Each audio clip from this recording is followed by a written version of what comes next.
Today's episode is sponsored by Rover. For $25 off your first booking, just visit rover.com/ZachGeorge and enter promo code ZachGeorge. I'll have a link in the description. Quick thumbs up for Pancake. He's back and he's doing so well on his training, but he still has a little ways to go. Subscribe to my channel and get a copy of my book, Dog Training Revolution. You clearly haven't read my book yet. Today we'll cover some ways to get you started off on the right track with teaching your dog. Dogs require lots of time, and Pancake over here, he's got tons of energy. And like many dogs, his training really excels when he gets to spend lots of time with people. I read every comment that comes in through my YouTube channel, and I know that tons of you have been using Rover and you're loving it. Rover is an app and a website that allows you to have quick, easy access to pet sitters and dog walkers. It gets a 4.9 star rating on the App Store, and that's out of 27,000 ratings. There's so many different services to choose from. If you find that you work more than 6 hours a day or so, dog walking can be a really valuable service. I'm about to get someone over here right now to take you for a walk. You want to choose your own pet sitter? Here, who do you want? He just chose KDP. They're very good reviews. Good taste. You can read tons of verified reviews to make sure that you're finding the right person for your dog. And then you can have unlimited meet and greets until you have found the perfect pet sitter or dog walker. They send you photos and updates to let you know how your dog is doing throughout the day. For $25 off your first booking, just visit rover.com/ZachGeorge and enter promo code ZachGeorge. I'll have a link in the description. I don't just want to teach you how to teach your dog to learn specific things, but rather I want you and your dog to develop a common language with one another so that you can teach them most anything. See, teaching dogs isn't about forcing them to behave a certain way, but teaching them requires you to efficiently manage and proactively show your dog, not make your dog behave the way that you want. The most essential items you're going to need to train your dog are, of course, a leash, a flat collar, and a harness. Harnesses are extra safe because they don't put pressure on your dog's neck, and they're more difficult for most dogs to slip out of. And it's important to have your dog's ID tags and their rabies tags on their flat collar too. A leash is the single most important thing you can have because it allows you to strictly control the environment no matter where you go.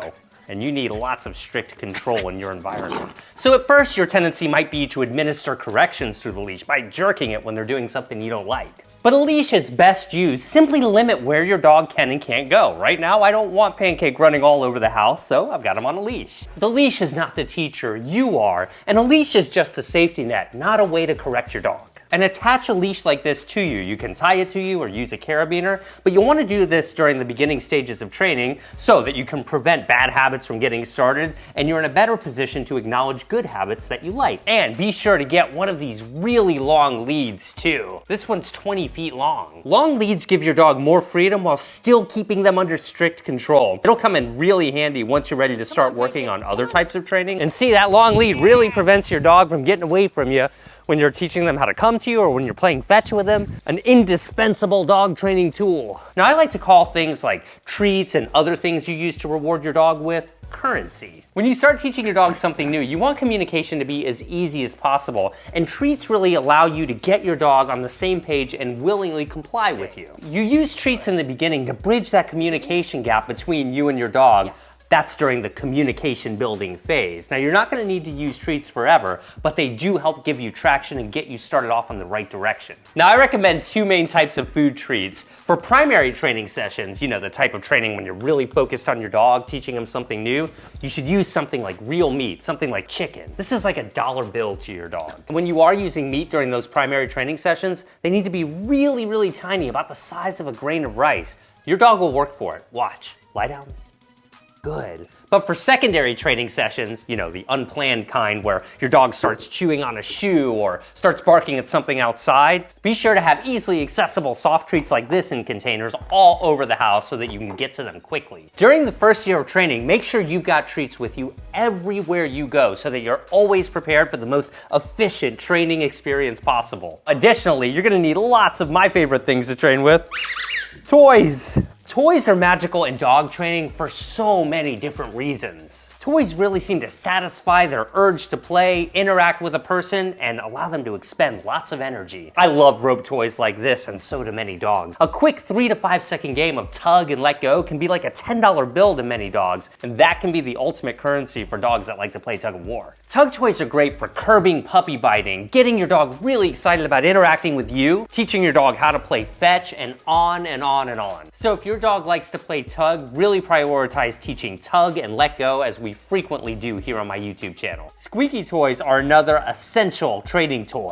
A squeaky toy can liven up a training session like nothing else. They're great for getting your dog super focused on training if you use them right as rewards. Keep interactive toys like this really special and only bring them out when you're focused on really engaging with your dog and keeping the training session lots of fun.